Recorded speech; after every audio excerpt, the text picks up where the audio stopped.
Ma propre sœur a tenté de saboter mon mariage, m'humiliant devant tout le monde. Mais le destin a retourné la situation, j'ai eu ma revanche ultime en épousant l'homme qu'elle ne pourrait jamais oublier, son ex-milliardaire. Elle a perdu pour toujours.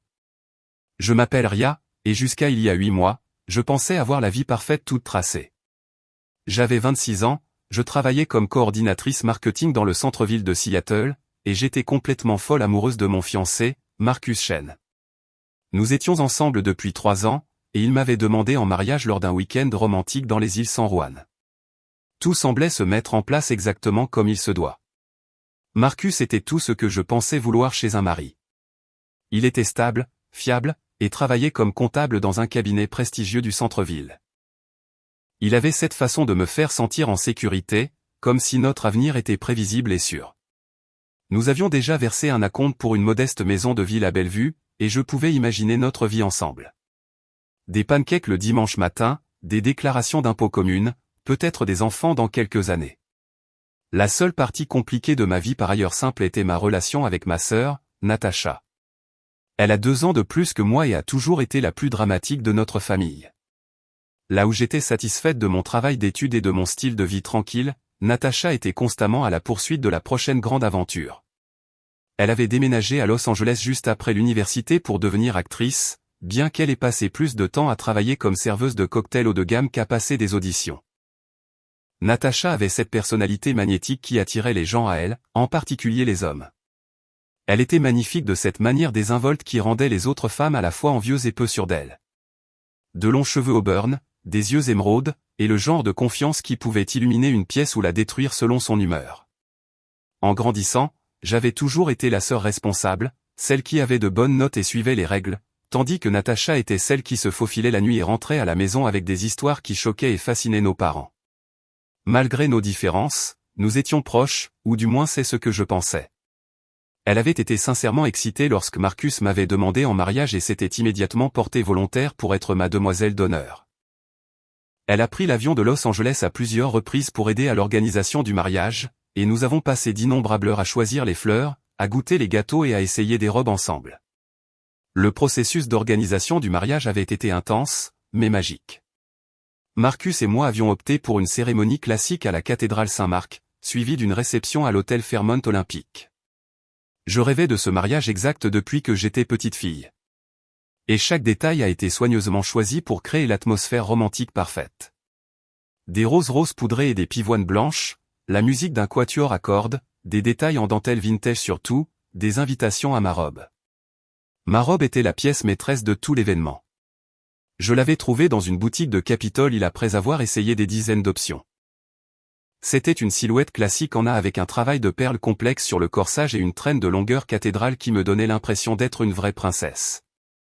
Au moment où je l'ai enfilée, j'ai su que c'était la bonne. Même le personnel de la boutique s'est mis à pleurer en me voyant dedans. Natacha était avec moi quand j'ai trouvé la robe, et elle avait été tout aussi émue que tout le monde. Elle n'arrêtait pas de dire à quel point elle était parfaite, à quel point Marcus perdrait la tête en me voyant descendre l'allée. Son enthousiasme a rendu le moment encore plus spécial, et je me sentais si reconnaissante de l'avoir là, partageant cette étape importante avec moi. La liste des invités était intime, environ 150 personnes, comprenant la famille, les amis proches et les collègues. La famille de Marcus est arrivée de Vancouver, et ma famille élargie venait de tout le nord-ouest du Pacifique. Nous avions engagé un photographe incroyable, un fleuriste spécialisé dans les arrangements de style jardin romantique, et un groupe qui jouait le mélange parfait de standards de jazz et de chansons d'amour contemporaines. 3 semaines avant le mariage, Natacha est arrivée à Seattle pour les derniers préparatifs. Elle logeait dans mon appartement et nous sommes tombés dans cette merveilleuse routine de tâches de mariage pendant la journée et de moments de complicité entre sœurs le soir. Nous commandions à emporter, buvions du vin et parlions de tout, des souvenirs d'enfance à nos espoirs pour l'avenir. J'avais l'impression que nous étions plus proches que nous ne l'avions jamais été. Elle m'a aidé avec le plan de table, à adresser les dernières invitations, et est même venue avec moi à l'essayage final de la robe. La couturière a fait de minuscules ajustements pour s'assurer que la coupe était absolument parfaite, et Natacha a pris une douzaine de photos de moi dans la robe pour les envoyer à notre mère. Tout se mettait en place magnifiquement. La semaine du mariage a été un tourbillon de derniers détails. Le dîner de répétition était prévu pour le vendredi soir dans un restaurant italien confortable de Fremont, suivi de la cérémonie le samedi à 16 heures. Marcus et moi avions décidé de rester traditionnels. Pas de se voir le jour du mariage jusqu'à ce que je descende l'allée. La répétition du vendredi s'est déroulée sans accroc. Tout le monde connaissait son rôle.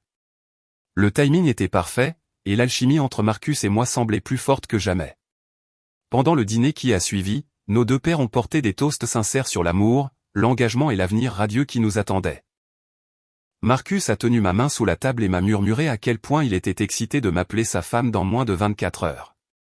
Cette nuit-là, j'ai à peine dormi, non pas à cause du trac, mais par pure anticipation. Je n'arrêtais pas de penser à quel point tout allait être parfait, à quel point c'était le début du reste de ma vie avec l'homme que j'aimais.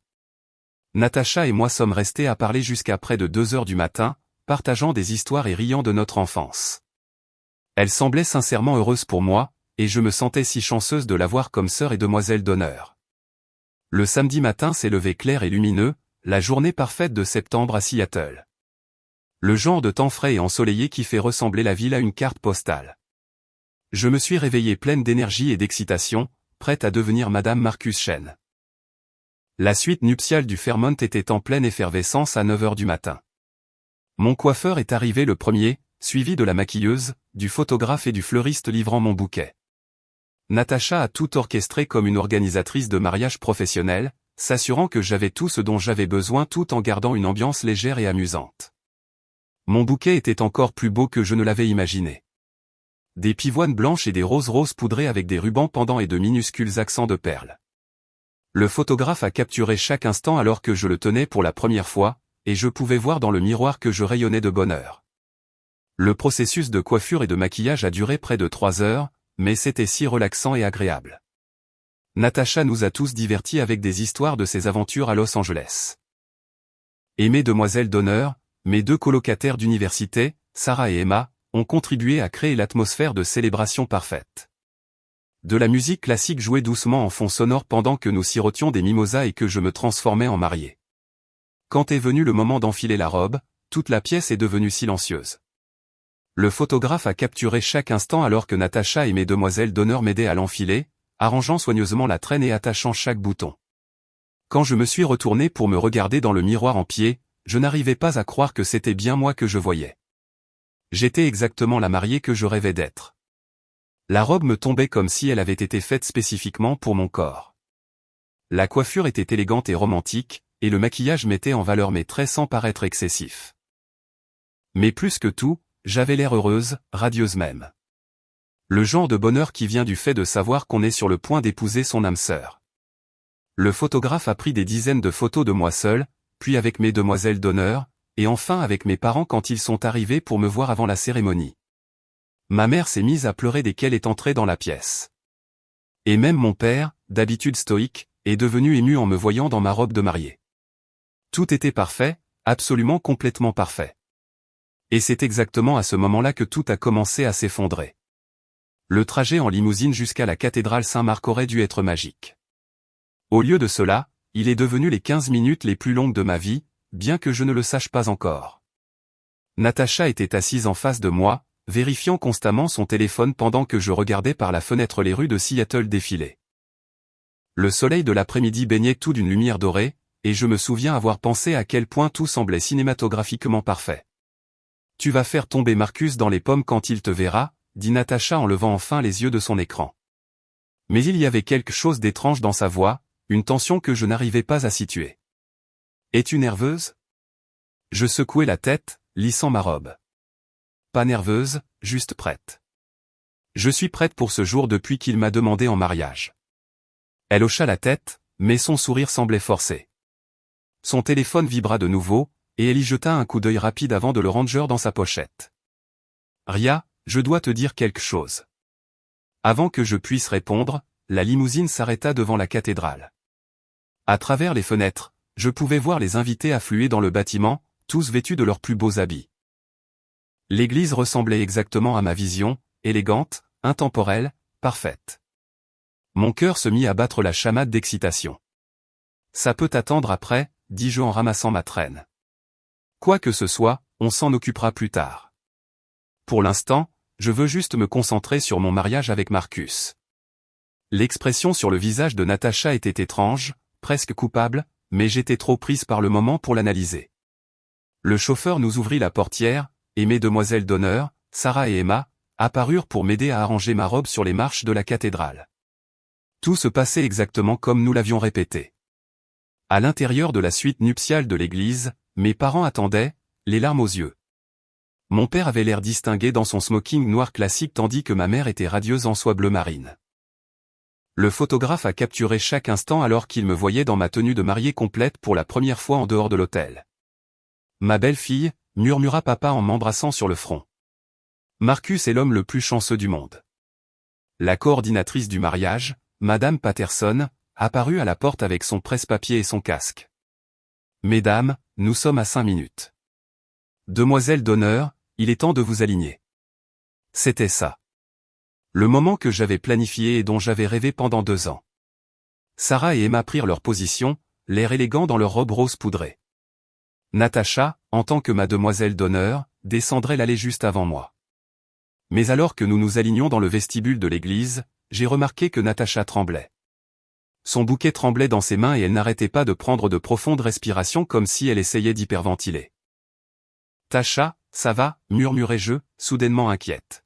« On dirait que tu vas être malade. » Elle se tourna vers moi, les larmes aux yeux, et pendant une fraction de seconde, j'ai cru qu'elle était juste émue que sa petite sœur se marie. « Ria, je suis tellement désolé. Je n'ai jamais voulu que tout ça arrive. » Beaucoup d'amour et d'efforts ont été consacrés à la réalisation de cette histoire.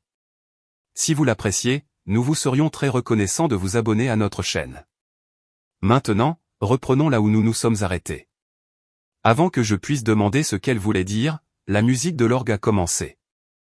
Les airs familiers du canon de Pachelbel ont rempli la cathédrale, et Madame Patterson a commencé à diriger les demoiselles d'honneur dans l'allée. Sarah est passée la première, puis Emma, toutes deux marchant au rythme parfait que nous avions pratiqué. « Natacha, à toi » murmura Madame Patterson.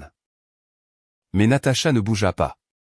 Au lieu de cela, elle attrapa mes mains, écrasant nos bouquets entre nous. « Je ne peux pas te laisser faire ça sans savoir la vérité. » « Quelle vérité ?» Mon cœur commençait à battre la chamade, mais plus d'excitation. « Natacha, de quoi parles-tu ? Marcus t'a trompé. » Les mots sortirent d'un trait, comme si elle les avait retenus pendant des semaines. « Avec moi. Nous avons une liaison depuis 6 mois. » Le monde s'arrêta. La musique de l'orgue continuait de jouer, mais elle semblait distante et déformée.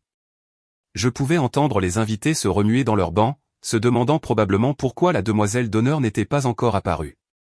Mais tout ce que je pouvais me concentrer étaient les mots de Natacha résonnant dans ma tête. « Ce n'est pas drôle » réussis-je à dire, bien que ma voix semble étrange et creuse. « Ne plaisante pas avec quelque chose comme ça. Pas aujourd'hui. » Je ne plaisante pas, des larmes coulaient sur son visage maintenant, ruinant son maquillage soigneusement appliqué. Ça a commencé quand je suis venu pour la planification de la fête de fiançailles. Nous étions tous les deux ivres après le dîner, et une chose en a entraîné une autre. Nous avons essayé d'arrêter, mais nous ne pouvions pas. Nous sommes tombés amoureux, Ria. Le véritable amour. Le bouquet glissa de mes doigts engourdis et heurta le sol en marbre avec un bruit sourd. Des pétales blancs se dispersèrent autour de mes pieds comme de la neige tombée. Tu mens. J'ai des preuves. Elle sortit son téléphone avec des mains tremblantes, faisant défiler sa galerie de photos. Je ne voulais pas te les montrer, mais tu dois les voir. La première photo me fit flancher. Marcus, dans la chemise que je lui avais achetée pour son anniversaire, embrassant Natacha dans ce qui ressemblait à une chambre d'hôtel.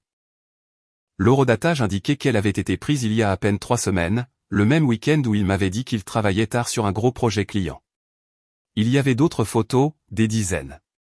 Marcus et Natacha dans des restaurants où je n'étais jamais allé, se tenant la main à Pike Place Market, s'enlaçant sur une plage qui n'était certainement pas à Seattle. Des captures d'écran de messages textes montrant des conversations intimes, des plans pour se retrouver, des déclarations d'amour. « Arrête » murmurai-je, mais je ne pouvais pas détourner les yeux de l'écran. Chaque image était comme un coup physique qui me coupait le souffle. « La nuit où il t'a demandé en mariage, il m'a appelé en pleurant », continua Natacha, ses mots sortant dans un élan désespéré.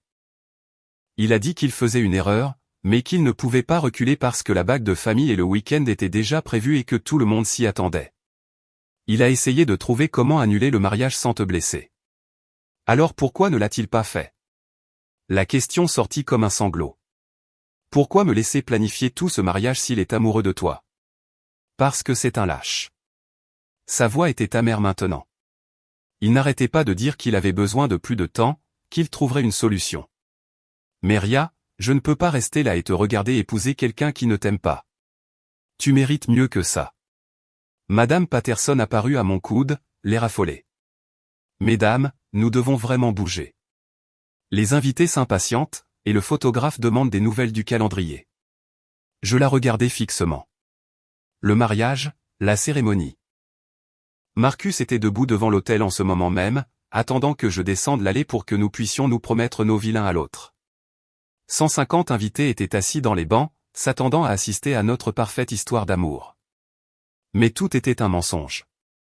Je dois m'asseoir, dis-je faiblement.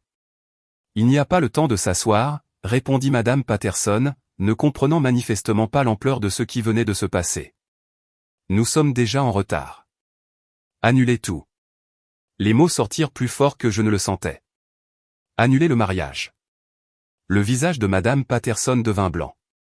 Excusez-moi. Vous m'avez entendu. Annulez tout. Dites à tout le monde de rentrer chez eux. Mais mademoiselle Morrison, il y a 150 personnes là-dehors. La réception est payée. Les fournisseurs. Je me fiche des fournisseurs. Les mots explosèrent de moi, résonnant contre les murs de pierre. Mon fiancé couche avec ma sœur depuis 6 mois. Il n'y aura pas de mariage. La pauvre femme avait l'air de pouvoir s'évanouir. Elle commença à balbutier quelque chose sur les protocoles et les procédures, mais j'étais déjà en mouvement. Je devais voir Marcus face à face. Je devais le regarder dans les yeux et l'entendre admettre ce qu'il avait fait. Je poussai Madame Patterson et me dirigeai vers les portes du sanctuaire. Derrière moi, j'entendais Natacha m'appeler, mais je l'ignorais. La musique de l'orgue jouait toujours notre marche nuptiale, et à travers les portes vitrées, je pouvais voir la mère d'invités, tous tournés vers l'arrière de l'église, attendant que j'apparaisse. Au lieu de cela, je marchais droit dans l'allée centrale dans ma robe de mariée, ma traîne traînant derrière moi, me dirigeant directement vers l'homme que je pensais que j'allais épouser. Les portes du sanctuaire s'ouvrirent avec un fracas dramatique qui fit taire l'orgue en plein milieu d'une note. 150 visages se tournèrent vers moi dans une confusion choquée alors que je fonçais dans l'allée, ma traîne cathédrale balayant derrière moi comme une tornade blanche. La lumière du soleil de l'après-midi, filtrant à travers les vitraux, projetait des ombres colorées sur mon chemin. Mais tout ce que je pouvais voir, c'était Marcus debout devant l'autel, son visage passant par la surprise, la confusion, puis la pure terreur alors qu'il réalisait que quelque chose n'allait vraiment pas. Son témoin, Tyler, recula d'un pas. L'officiant, le révérend Williams, serra plus fort sa Bible et regarda entre Marcus et moi avec une alarme croissante. L'église était si silencieuse qu'on pouvait entendre le bruissement de ma robe contre le sol en marbre. Ria. La voix de Marcus se cassa légèrement. Il portait le costume gris anthracite que nous avions choisi ensemble chez Nordstrom, la cravate bleu marine qui correspondait à ses yeux, et la montre que je lui avais offerte pour Noël. Il ressemblait exactement au marié de mes rêves, à l'exception de la panique coupable écrite sur ses traits. Je m'arrêtai à 1 mètre de lui, assez près pour voir la sueur perler sur son front malgré la température fraîche de la cathédrale. 6 mois, Marcus. 6 mois que tu couches avec ma sœur pendant que tu planifies notre mariage avec moi. Un halètement collectif parcourut la congrégation.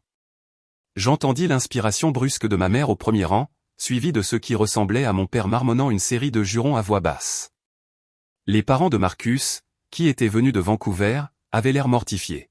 « Ria, s'il te plaît, pas ici », murmura Marcus en jetant un coup d'œil nerveux à nos invités. « On peut en parler en privé. » « En privé ?» Ma voix devenait plus forte à chaque mot.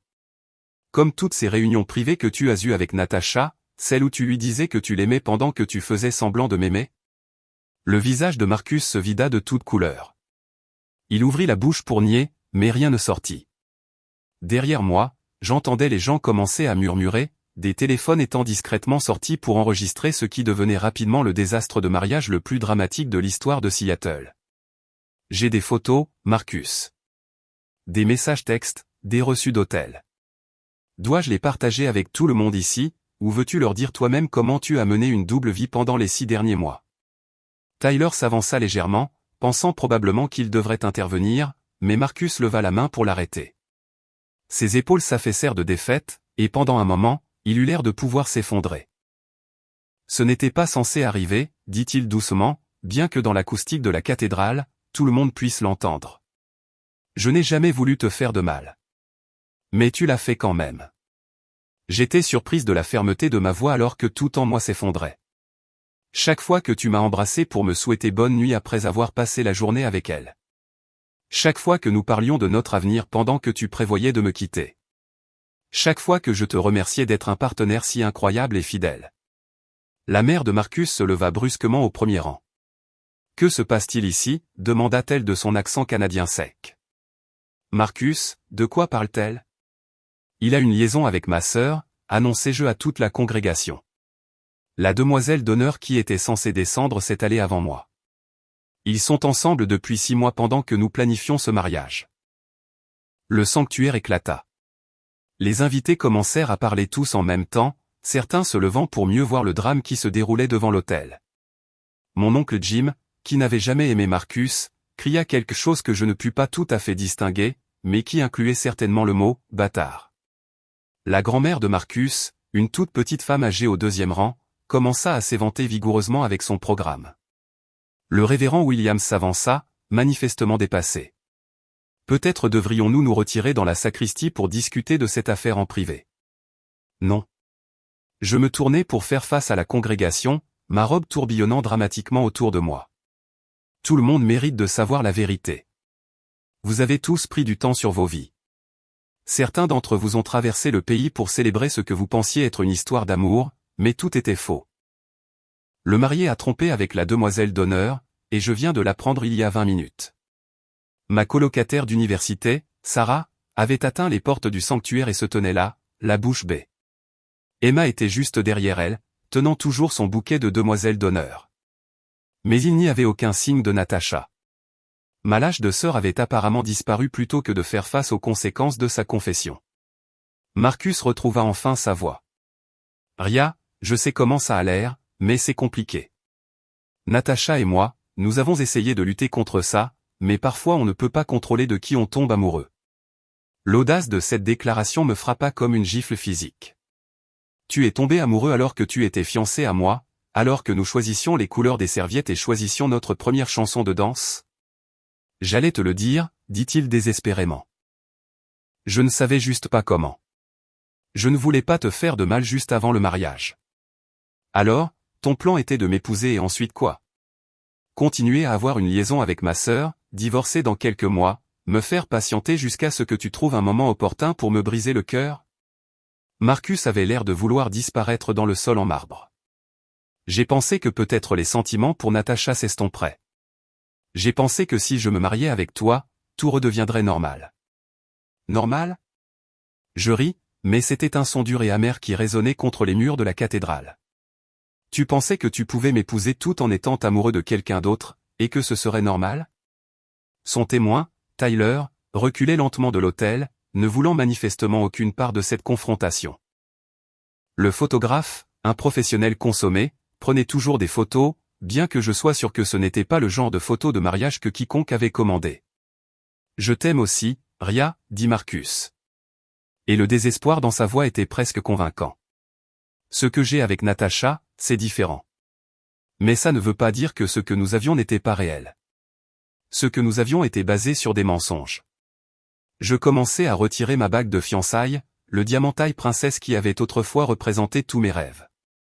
Elle capta la lumière filtrant à travers les vitraux alors que je la tenais en l'air. Cette bague, cette robe, toute cette cérémonie, tout est construit sur la tromperie. Je jetai la bague à ses pieds, où elle rebondit une fois sur le marbre et roula vers la balustrade de l'autel. Le son était minuscule, mais dans la cathédrale silencieuse, il semblait résonner à jamais. Le mariage est annulé. Évidemment. La réception est annulée. Tout le monde peut rentrer chez soi ou au bar de l'hôtel, comme vous préférez. Je suis sûr qu'il y aura beaucoup à dire.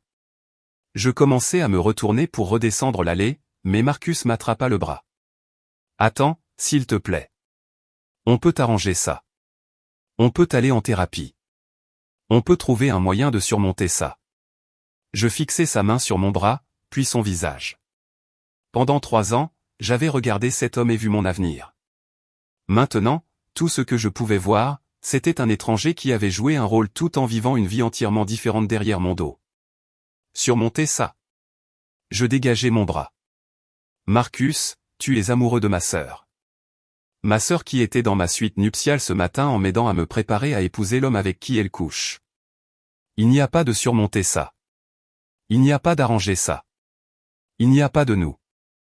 Et sur ce, je redescendis l'allée dans ma robe de mariée, devant les visages choqués de mes amis et de ma famille, devant le photographe qui capturait toujours chaque instant, devant la vie que j'avais construite et en laquelle j'avais cru, vers ce qui allait suivre.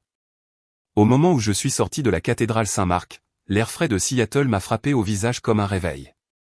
Le soleil de l'après-midi brillait toujours, les oiseaux chantaient toujours, et la vie continuait exactement comme il y a 1 heure, sauf que mon monde entier venait d'imploser. Je me tenais sur les marches de la cathédrale dans ma robe de mariée, regardant des gens normaux passer sur le trottoir, complètement inconscient qu'il assistait aux conséquences d'un désastre romantique spectaculaire.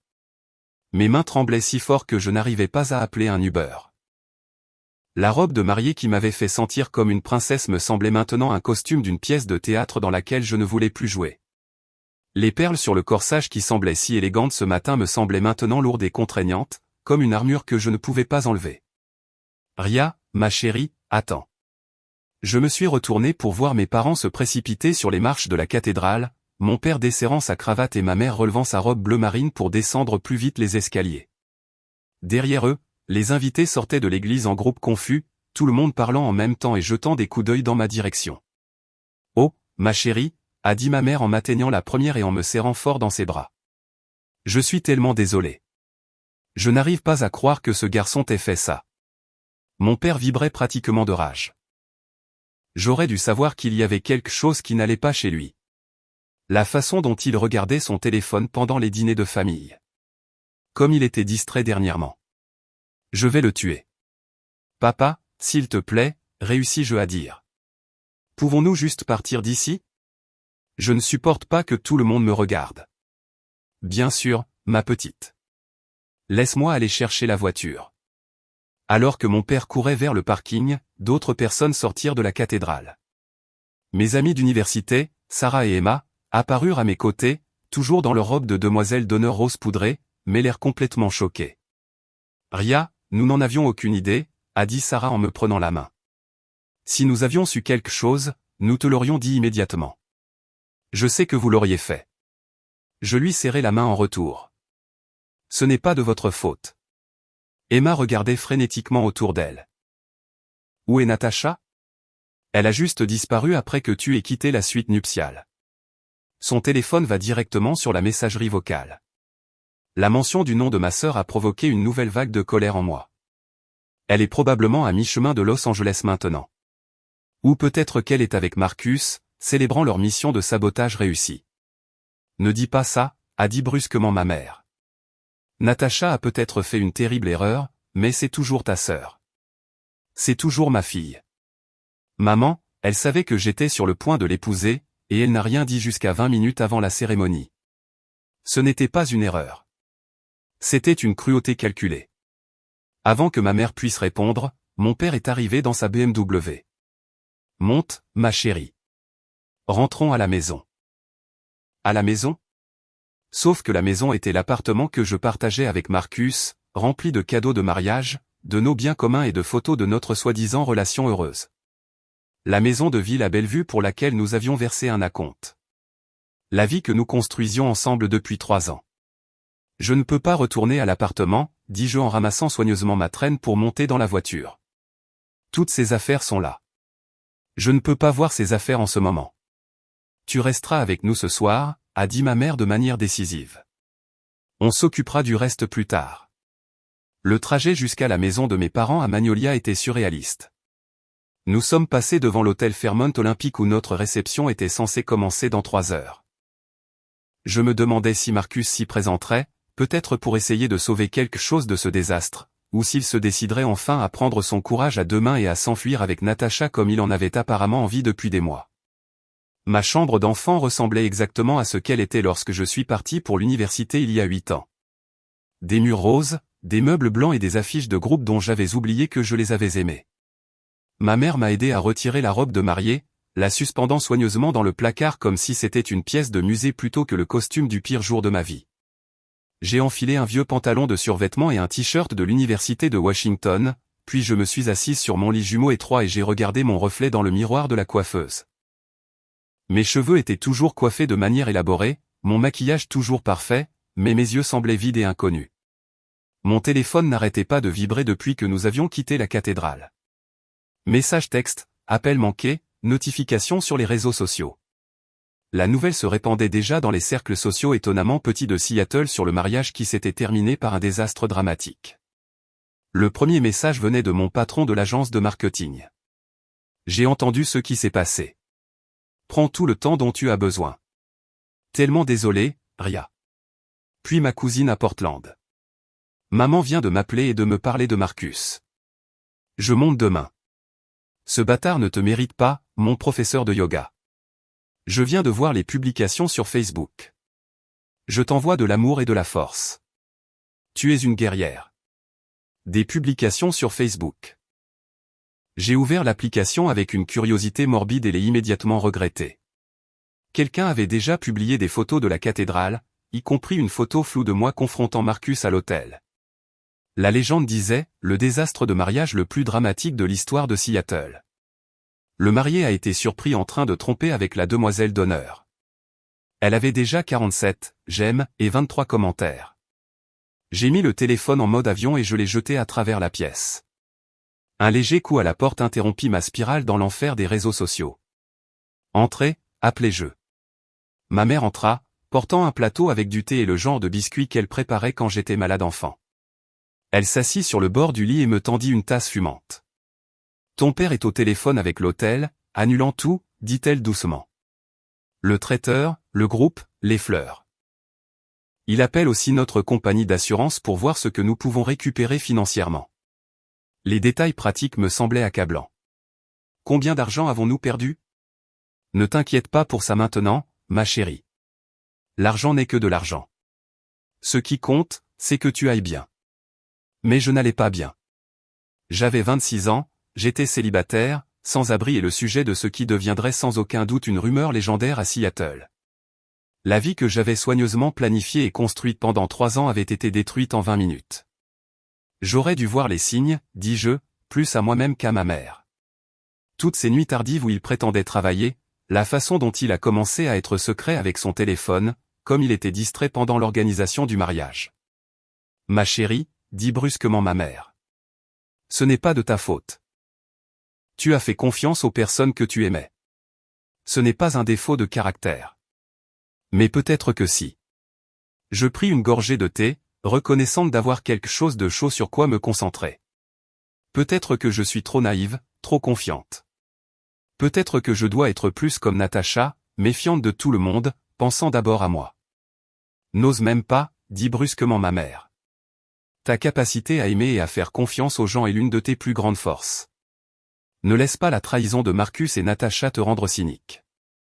Nous sommes restés assis en silence un moment, écoutant la voix de mon père venant d'en bas alors qu'il passait appel après appel, annulant la vie que je pensais commencer, nettoyant le désordre qui avait été fait de mes rêves. Finalement, ma mère m'a laissé seul pour me reposer. Mais je ne pouvais pas dormir. Je ne pouvais pas empêcher mon esprit de parcourir chaque interaction que j'avais eue avec Marcus et Natacha au cours des 6 derniers mois, cherchant des indices que j'avais manqués, des signes que j'aurais dû remarquer. La fête de fiançailles où Natacha avait été inhabituellement silencieuse. Le week-end où Marcus prétendait être malade, mais semblait parfaitement bien quand je suis passé avec de la soupe. La façon dont les visites de Natacha à Seattle avaient augmenté en fréquence récemment, toujours avec de vagues excuses sur le besoin de sortir de Los Angeles un moment. Combien de mensonges m'avait-il raconté? Combien de fois m'avait-il regardé dans les yeux en prétendant se soucier de mon bonheur alors qu'il le détruisait derrière mon dos? Alors que le soleil se couchait par la fenêtre de ma chambre d'enfant, peignant les murs de rose et d'or, j'ai pris une décision. Je n'allais pas passer le reste de ma vie en tant que victime de leur trahison.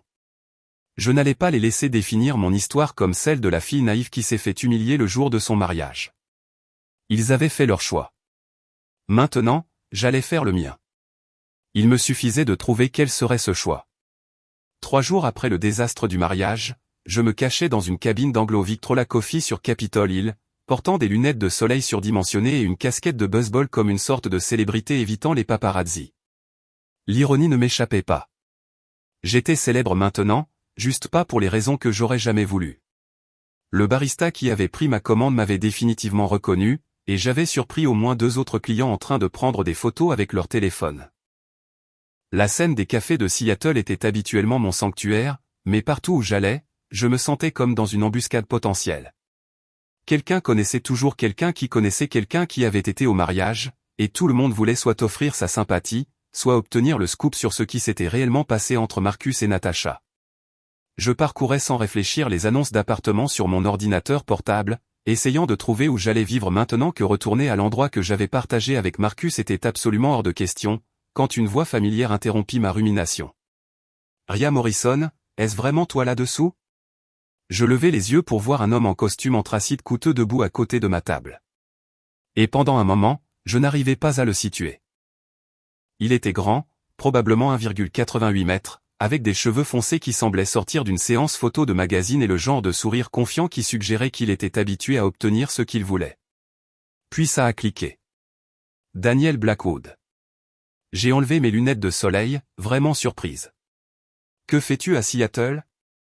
Daniel avait été le petit ami de Natasha pendant sa dernière année à l'USC, à l'époque où elle prétendait encore se soucier d'obtenir son diplôme en communication. Je l'avais rencontré exactement 2 fois, une fois à sa remise de diplôme et une fois lors d'une brève visite à Los Angeles, où Natasha m'avait entraîné à une fête sur un toit ridiculement exclusive à Beverly Hills. Les 2 fois, il avait été poli mais distant, clairement plus intéressé par n'importe quelle affaire sur laquelle il travaillait que de faire la causette avec la petite sœur de sa petite amie. Réunion d'affaires en centre-ville, dit-il en désignant le quartier financier. Ça te dérange si je m'assois ? On dirait que tu pourrais avoir besoin de compagnie. J'ai jeté un coup d'œil autour du café, notant les regards curieux des autres clients. Avoir Daniel Blackwood assis à ma table attirait certainement plus d'attention, mais peut-être que ce n'était pas nécessairement une mauvaise chose. Au moins, c'était quelqu'un qui connaissait déjà le dysfonctionnement particulier de ma famille. Bien sûr, dis-je en fermant mon ordinateur portable. Mais je dois te prévenir, je ne suis pas exactement de bonne compagnie ces jours-ci. Il se glissa dans la cabine en face de moi, et je fus frappé par son apparence différente de la dernière fois que je l'avais vu. C'était il y a presque 3 ans, et il semblait jeune et avide à l'époque, malgré sa richesse évidente. Maintenant, il se dégageait de lui le genre d'autorité qui venait d'un succès sérieux. Tout en lui criait l'argent. Le costume sur mesure, la montre Patek Philippe, la façon dont il commandait l'attention sans même essayer. J'ai entendu parler de ce qui s'est passé, dit-il simplement. Je laissai échapper un rire amer. Laisse-moi deviner. Ça a fait le tour des potins même à Los Angeles. Je savais que j'étais célèbre, mais je ne savais pas que mon humiliation était devenue nationale. Pas exactement. L'expression de Daniel était soigneusement neutre. Natasha m'a appelé. Ces 3 mots me frappèrent comme un coup physique. Bien sûr qu'elle l'avait fait. Bien sûr. Après avoir détruit ma vie, ma sœur avait contacté son ex-petite amie. Probablement à la recherche de réconfort ou peut-être juste de quelqu'un pour valider ses choix. Quand, demandai-je en essayant de garder ma voix stable. Dimanche soir. Elle était émotive. Émotive ? Répétai-je le mot comme s'il avait mauvais goût. Elle était émotive. Comme c'est intéressant. Et qu'est-ce qu'elle t'a dit exactement ? Daniel étudia mon visage un moment avant de répondre. Elle a dit qu'elle avait fait une terrible erreur, qu'elle avait ruiné ton mariage et détruit ta relation avec Marcus, mais qu'elle était amoureuse et ne savait pas quoi faire d'autre. Et tu l'as cru ? Je n'ai pas appelé pour discuter de ce que je croyais. Son ton était froid, professionnel. J'ai appelé pour lui demander pourquoi elle pensait qu'il était approprié de me contacter pour son drame personnel alors que nous ne nous étions pas parlé depuis plus de 2 ans. Cela me surprit. Tu ne l'as pas réconforté ? Pourquoi réconforterais-je quelqu'un qui vient de détruire la vie de sa sœur pour ses propres raisons égoïstes ? La voix de Daniel avait maintenant une pointe d'agressivité. Natasha a toujours été impulsive et égocentrique, mais ce niveau de cruauté est impressionnant même pour elle. Je le fixai, essayant de traiter cette perspective inattendue. Tous les autres dans ma vie traitaient la trahison de Natacha comme une sorte d'histoire d'amour tragique. Des amants maudits qui ne pouvaient pas s'en empêcher. Une situation compliquée sans méchant clair. Mais Daniel était la première personne à l'appeler ce qu'elle était vraiment. De l'égoïsme calculé. Tu penses vraiment qu'elle l'a planifié, demandai-je. Je pense que Natacha n'a jamais pris une décision dans sa vie sans considérer comment cela lui profiterait d'abord. Daniel fit signe au barista pour un café. Le moment de sa confession n'était pas accidentel. Elle aurait pu te parler de la liaison il y a des mois, ou elle aurait pu se taire et te laisser te marier. Mais te le dire 20 minutes avant la cérémonie, c'était conçu pour un maximum de drame et un minimum de conséquences pour elle. Que veux-tu dire par un minimum de conséquences? Pense-y, dit-il alors que le barista lui apportait son expresso. Si elle te l'avait dit il y a des mois, tu aurais eu le temps de le digérer. Peut-être même de pardonner à Marcus et d'arranger les choses. Elle l'aurait perdu. Si elle n'avait rien dit, vous vous seriez mariés et elle aurait dû vivre indéfiniment en étant l'autre femme. Mais en te le disant juste avant la cérémonie, elle devient l'héroïne qui t'a sauvé d'épouser un tricheur, et elle obtient Marcus pour elle toute seule. La logique était brutale mais indéniable. J'avais été si concentré sur ma propre dévastation que je n'avais pas vraiment analysé les motivations de Natacha au-delà de la trahison superficielle. Mais Daniel avait raison. Le moment avait été parfaitement calculé pour s'assurer qu'elle obtienne exactement ce qu'elle voulait tout en semblant me rendre service. Elle a toujours été stratégique, dis-je doucement. Même quand nous étions enfants, elle avait cette façon de manipuler les situations pour s'en sortir. Exactement. Daniel but une gorgée de son expresso. C'est pourquoi son appel téléphonique était si intéressant. Elle ne cherchait pas du réconfort ou de la validation. Elle cherchait des informations. Quel genre d'informations? Elle voulait connaître ma situation amoureuse actuelle, ce sur quoi je travaillais, et si j'étais toujours basé à Los Angeles. Son sourire était maintenant vif, presque prédateur. Apparemment, les choses avec Marcus ne se passent pas aussi bien qu'elle l'espérait. Mon rythme cardiaque s'accéléra. Que veux-tu dire? Selon Natacha, Marcus a des doutes sur leur relation. Apparemment, la réalité d'être avec elle est très différente du fantasme de se faufiler derrière ton dos. Il parle d'essayer de te reconquérir. Ça n'arrivera jamais, dis-je immédiatement. Je le sais. Tu le sais. Mais Natacha panique. Elle pensait que détruire ton mariage lui garantirait un bonheur éternel avec Marcus. Mais au lieu de cela, elle a un petit ami coupable et indécis qui a des regrets. Daniel se pencha en arrière dans sa chaise, appréciant clairement ce développement. Alors, elle cherche déjà sa prochaine option. Et elle pense que c'est toi. Elle pense que c'est moi. Il sortit son téléphone et me montra une série de messages textes. Ceux-ci ont commencé lundi matin. Je les lus rapidement, ma colère grandissant à chaque message. Natacha en mettait plein la vue, parlant de combien Daniel lui avait manqué, à quel point leur relation avait été spéciale, comment elle avait fait une erreur en le laissant partir. C'était manipulateur et transparent, mais aussi désespérément nécessiteux d'une manière que je n'avais jamais vue de la part de ma sœur aînée confiante. Elle a peur, réalisai-je. Elle devrait l'être. Daniel rangea son téléphone. Elle a brûlé tous les ponts de sa vie pour un homme qui ne veut pas vraiment d'elle. Et maintenant, elle se rend compte que les actions ont des conséquences. Nous sommes restés assis en silence un moment et je me suis surprise à étudier le visage de Daniel. Il y avait quelque chose de différent dans son énergie maintenant. Une sorte d'intensité concentrée qui n'était pas là quand il avait 24 ans et sortait avec ma sœur. Le succès lui allait bien. Pourquoi me dis-tu tout ça, demandai-je.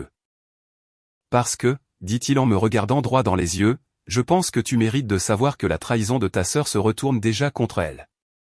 Et parce que j'ai une proposition à te faire. Mon pouce accéléra. Quel genre de proposition? Le sourire de Daniel était lent et délibéré. Le genre qui te donnerait tout ce que tu veux et laisserait Natacha avec exactement ce qu'elle mérite. Les paroles de Daniel flottaient dans l'air entre nous comme un défi. Le café sembla s'estomper en arrière-plan alors que je le fixais, essayant de lire l'expression sur son visage. Il y avait quelque chose de presque dangereux dans son sourire, un soupçon de l'homme d'affaires impitoyable qu'il était clairement devenu depuis qu'il sortait avec ma sœur. J'écoute, dis-je prudemment. Il se pencha en avant, baissant la voix pour que je sois la seule à l'entendre. Natacha a détruit ton mariage parce qu'elle pensait pouvoir avoir le beurre et l'argent du beurre. Elle a eu Marcus. Elle peut jouer la victime emportée par l'amour, et elle suppose que tu finiras par lui pardonner parce que vous êtes sœurs et que c'est ce que fait la famille. Ça n'arrivera pas, je sais, mais elle ne le sait pas encore. Les yeux de Daniel étaient vifs, calculateurs. Elle suppose aussi que Marcus finira par cesser de se sentir coupable et s'engagera à construire une vraie relation avec elle. Mais d'après ce que je peux dire de ces messages textes de plus en plus désespérés, ce n'est pas non plus le cas. J'ai pensé à Marcus, probablement terré dans notre appartement, entouré de cadeaux de mariage et des restes de la vie que nous avions planifiés ensemble. La réalité de ce qu'il avait fait, l'humiliation publique, les ponts qu'il avait brûlés, tout cela devait le frapper durement maintenant que l'ivresse initiale de la romance interdite s'était estompée. Alors, que proposes-tu exactement, demandai-je. Daniel sortit un petit carnet en cuir et le fit glisser sur la table. À l'intérieur se trouvait une carte de visite avec d'élégantes lettres noires. Blackwood Industries, acquisition stratégique. En dessous, en plus petit, Daniel Blackwood. Tu as été bien occupé, dis-je, sincèrement impressionné malgré moi. Très occupé. Au cours des 3 dernières années, j'ai constitué un portefeuille de sociétés technologiques d'une valeur d'environ 2,7 milliards de dollars. Il le dit nonchalamment, comme s'il parlait de la météo. J'ai des maisons à Malibu, Manhattan et Aspen. Et le mois dernier, j'ai fait la couverture de Forbes. Félicitations, dis-je, bien que je ne sache pas où cela menait. Le fait est que Natacha a fait une erreur très coûteuse en choisissant Marcus plutôt que moi. Le sourire de Daniel devint prédateur. Et je pense qu'il est temps qu'elle apprenne exactement à quel point c'est coûteux. Mon cœur se mit à battre plus vite. Que avais-tu en tête? Épouse-moi. Les mots étaient si inattendus que j'ai éclaté de rire. Je suis désolé. Quoi? Épouse-moi, répéta-t-il, tout à fait sérieusement. Pas pour de vrai, évidemment. Un arrangement commercial. 6 mois, peut-être 1 an. Assez longtemps pour que le message soit parfaitement clair. Je le fixais comme s'il avait perdu la tête. Daniel, on se connaît à peine. Nous avons eu exactement 3 conversations dans toute notre vie, y compris celle-ci. Ce qui le rend parfait, dit-il doucement. Pas d'émotions compliquées pour compliquer les choses. Juste un arrangement mutuellement bénéfique qui nous donne à tous les deux ce que nous voulons. Et que veux-tu exactement? Selon toi, la vengeance. Le mot était simple, direct. Tu veux que Natacha voie exactement ce qu'elle a jeté en choisissant de te trahir. Tu veux que Marcus réalise qu'il a détruit sa vie pour quelqu'un qui cherchait déjà sa prochaine promotion. Et tu veux que tous ceux qui ont assisté à ton humiliation te voient non seulement survivre, mais prospérer. Il n'avait tort sur aucun de ces points. Le fantasme de me présenter quelque part avec un homme magnifique et prospère qui était clairement fou de moi m'avait certainement traversé l'esprit pendant mes moments les plus sombres au cours des derniers jours. Qu'est-ce que tu y gagnes? Demandai-je. La valeur de divertissement, principalement. Daniel haussa les épaules. Natacha m'a fait vivre ma propre version de l'enfer quand nous sortions ensemble. Elle était manipulatrice, infidèle, et m'a finalement quitté pour quelqu'un qu'elle pensait avoir plus à offrir. L'avoir réalisé qu'elle a détruit sa relation avec sa sœur pour un homme qui ne veut même pas d'elle. Ça vaut bien quelques mois de mon temps. Tu veux aussi te venger. Je veux la justice. Il y a une différence. Il termina son expresso et posa la tasse avec un bruit sec et décisif. Natacha a passé toute sa vie à utiliser les gens et à les jeter quand quelque chose de mieux se présentait. Il est temps qu'elle fasse face à certaines conséquences. Je me suis surprise à y réfléchir sérieusement, ce qui en disait probablement long sur mon état mental actuel. Mais il y avait une logique séduisante dans la proposition de Daniel. Natacha avait calculé que sa trahison la laisserait dans une meilleure situation qu'auparavant. Et si elle avait tort? Comment ça marcherait, me suis-je entendu demander. Simple.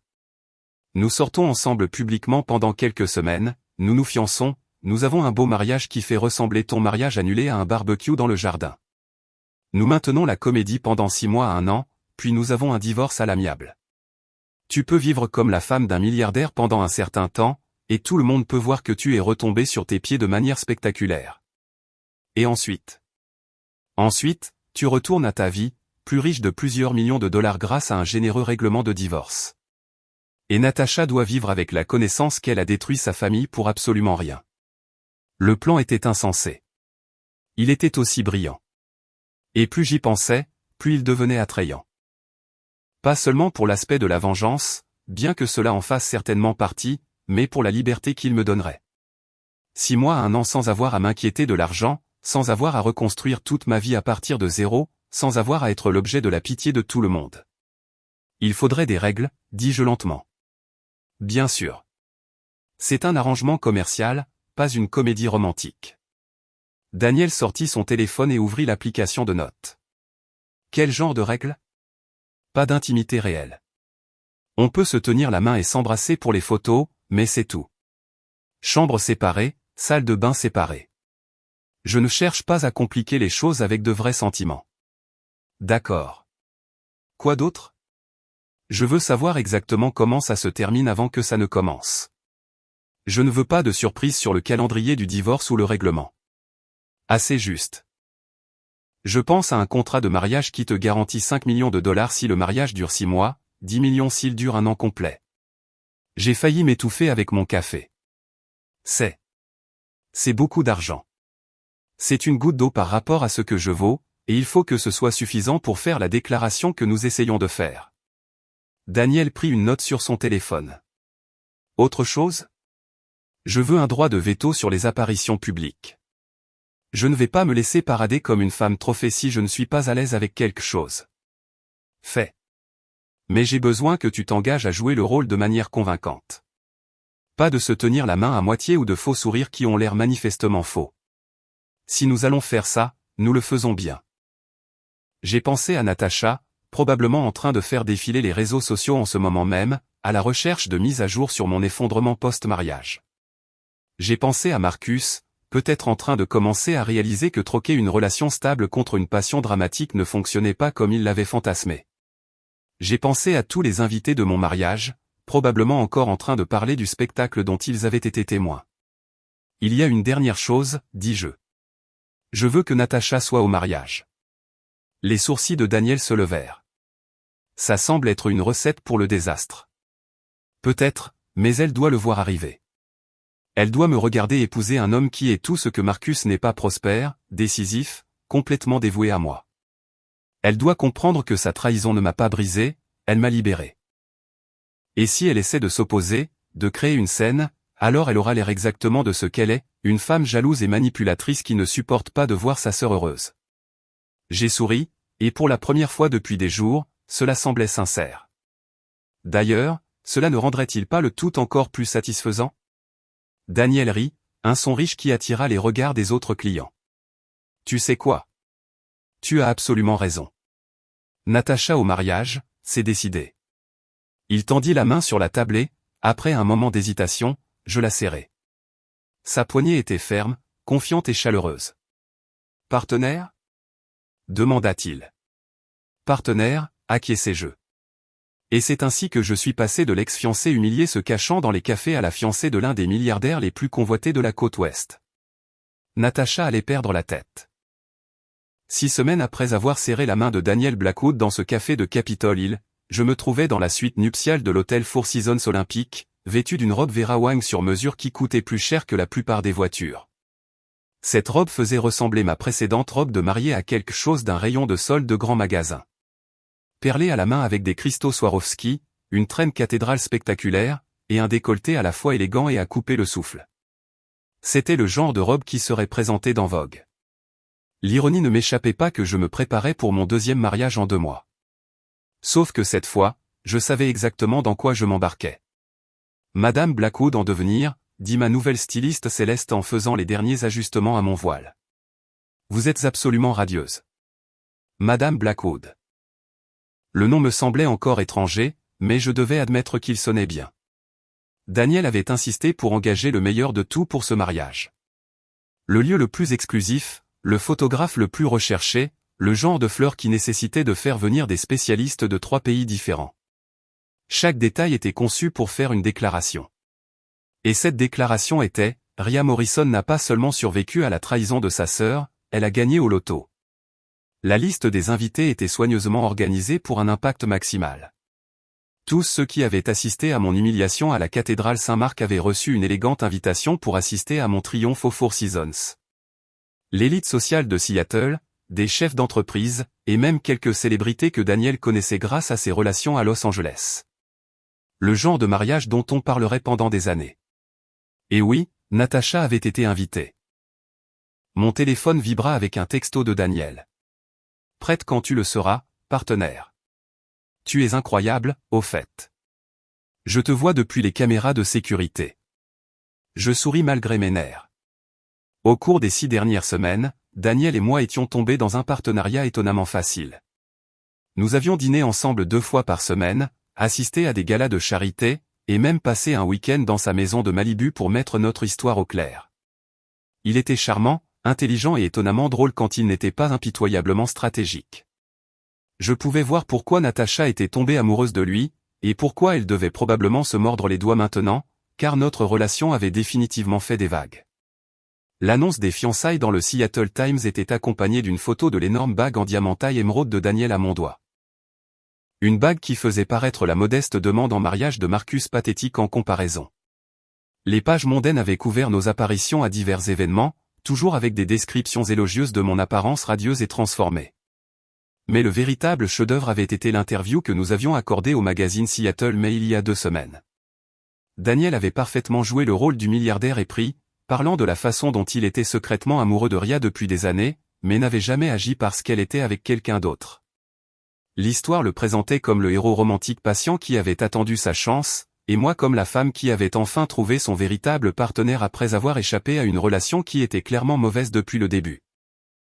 Le magazine était sorti en kiosque hier, et mon téléphone n'arrêtait pas de vibrer avec des félicitations, des demandes d'interview, et un message particulièrement satisfaisant de Marcus qui disait simplement « J'ai fait la plus grosse erreur de ma vie.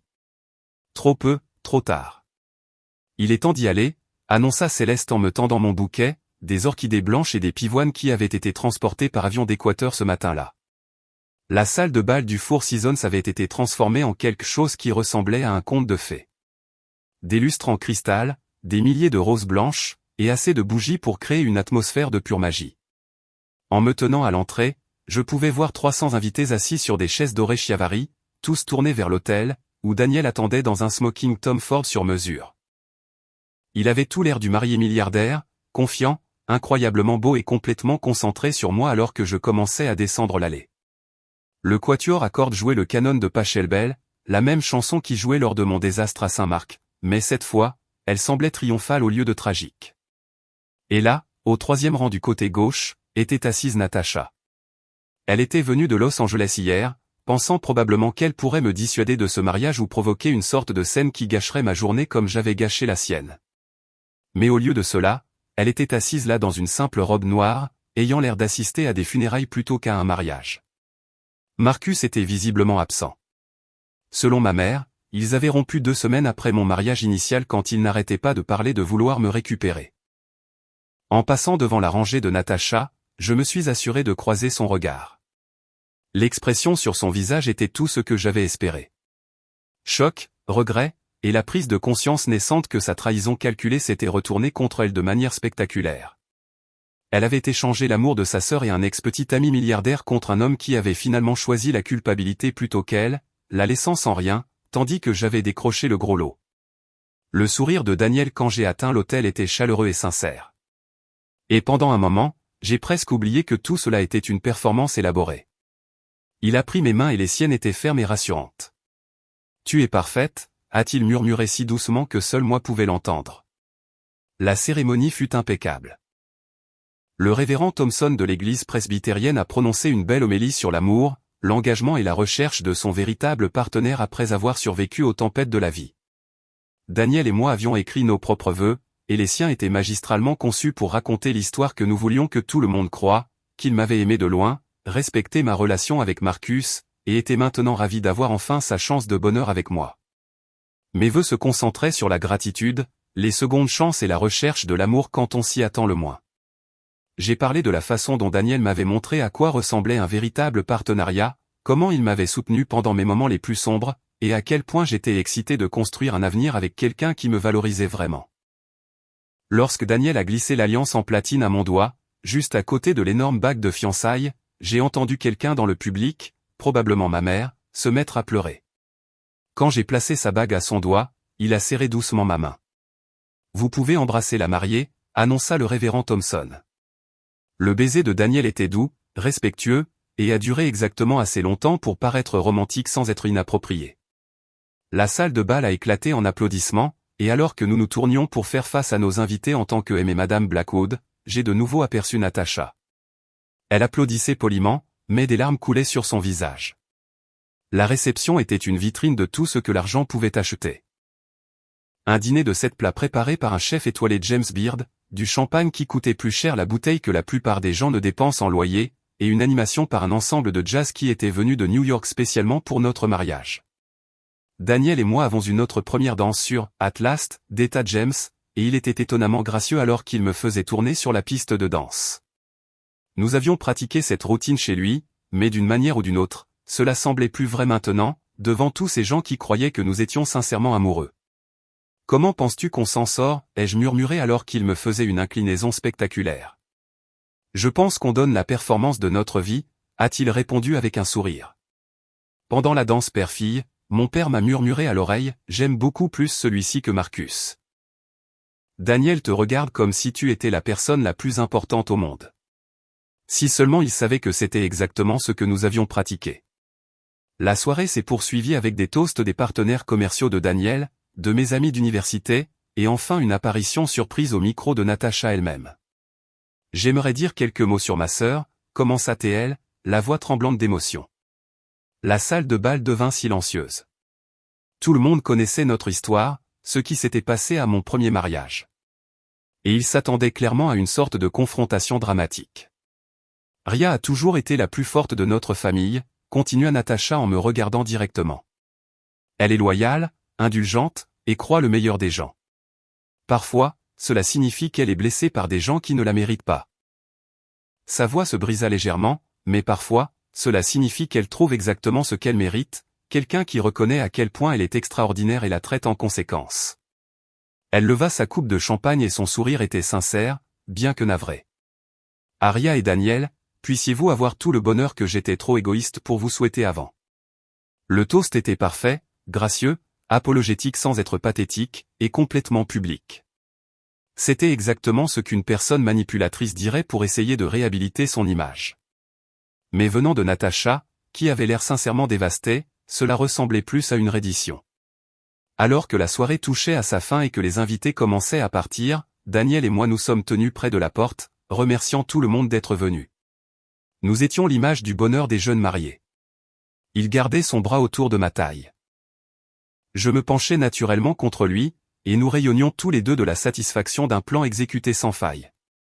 Natasha fut l'une des dernières à partir. Elle s'approcha de nous avec hésitation, tenant un petit sac cadeau. « Félicitations, dit-elle doucement. J'espère que vous serez très heureux ensemble. » « Merci, répondis-je, ma voix froidement polie. C'est gentil de ta part d'être venu. » Elle me tendit le sac cadeau et à l'intérieur se trouvait un simple cadre en argent avec une photo de nous deux enfants, les bras l'un autour de l'autre, souriant à l'appareil photo. L'inscription sur le cadre disait « Sœur pour toujours ». Je sais que je ne mérite pas le pardon, dit-elle, les larmes menaçant de nouveau. Mais j'espère qu'un jour tu pourras y penser. J'ai regardé la photo, puis ma sœur, puis Daniel, qui a serré ma main en signe de soutien. Peut-être un jour, ai-je dit finalement, mais pas aujourd'hui. Natasha a hoché la tête, comprenant, et s'est éloignée dans la nuit de Seattle. 3 mois plus tard, Daniel et moi dînions dans son Penthouse, discutant de la logistique de notre prochain divorce quand il a dit quelque chose qui m'a surprise.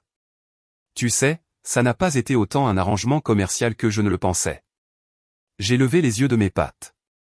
Que veux-tu dire? Je veux dire que, quelque part en cours de route, j'ai commencé à vraiment apprécier d'être marié à toi. Tu es drôle, tu es intelligente, tu me mets au défi, et tu fais un excellent café. Il a souri. Que penses-tu de rendre cet arrangement un peu plus permanent? Je l'ai regardé, essayant de savoir s'il était sérieux. Daniel, es-tu en train de demander en mariage ta fausse femme? Je suggère que ma fausse femme pourrait envisager de devenir ma vraie femme. Plus de chambres séparées, plus d'arrangement commercial, juste nous. En le regardant de l'autre côté de la table à manger dans son appartement ridiculement cher, j'ai réalisé que quelque part en cours de route, j'avais aussi commencé à apprécier d'être marié à lui. La vengeance contre Natacha avait été satisfaisante, mais le partenariat quotidien avec Daniel avait été étonnamment merveilleux. Tu sais quoi? Dis-je en attrapant sa main. Je pense que ça me plairait. Et c'est ainsi que la trahison de ma sœur m'a conduite à la meilleure décision que j'ai jamais prise. Natacha a eu exactement ce qu'elle méritait, rien. Marcus a eu exactement ce qu'il méritait, le regret et la solitude. Et j'ai eu quelque chose que je n'aurais jamais attendu, un véritable partenariat avec quelqu'un qui m'a suffisamment valorisé pour m'aider à me venger, puis suffisamment valorisé pour vouloir que ce soit réel. Parfois, la meilleure vengeance est de bien vivre. Parfois, c'est de vivre extraordinairement bien avec l'ex-petit ami milliardaire de votre sœur qui s'est avéré être l'amour de votre vie.